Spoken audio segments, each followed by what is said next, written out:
One of the biggest problems I've encountered that other Christians have is struggling with sin. It's like they don't want to live in sin. Like they want to live righteous and holy before God, but they have like one particular sin, and it's different for everybody, but they'll have one sin that they keep going back to, and they'll give into it and feel dirty, guilty, ashamed, and distant from God. They will promise God that they're never going to do that one sin again. Like that was the last time, they're never going to do it again. And they try really, really, really, really hard not to do it. But before you know it, they've committed the same sin again, and it just makes them feel worse. And they're convinced that God is angry with them and done with them, and if they don't get over that sin, that they'll never be close to God again.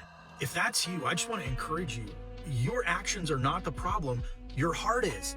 What you're doing is not what's keeping you distant from God. In Hebrews 4:15, it tells us that Jesus was tempted in all the ways we were, but he never sinned. And so he understands our weakness. The next verse says, therefore, let us go boldly to the throne of grace so that we can obtain mercy and find grace to help in time of need. That passage is telling us that when we're struggling with sin, we need to go boldly to God, and he will give us the grace and the mercy to overcome the sin in us that we can't overcome on our own.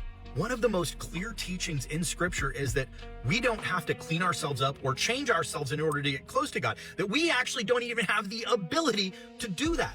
You see, the problem with sin is not that we have this action that we're doing, it's there's something wrong in our heart that needs to change. Romans 12:2 says, don't be conformed to this world, but be transformed by the renewing of your mind.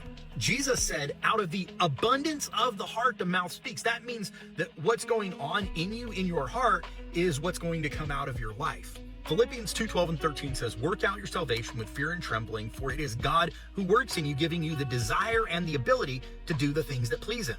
You see, instead of trying to clean yourself up to get close to God, when you admit to God that you have a sin problem that you can't fix on your own, and you get close to God, he'll change your heart. He'll change what's inside of you. He'll free you from the sin that you can't free yourself from. The desire and the ability to live holy does not come from your effort. It comes from the work of God in you. And the work of God in you only happens when you admit that you can't do that work on your own. That means that you don't have to try and clean yourself up to get close to God. When you get close to God, he cleans you up and makes you more like Jesus. Your standing before God has nothing to do with whether or not you're struggling with sin or not struggling with sin, and everything to do with the work that Jesus did on your behalf when he died and rose from the grave. Ephesians 1:6 tells us God makes us acceptable to himself through Jesus. See, God accepts you as you are. He just loves you too much to leave you that way. When you come to him, he'll change you.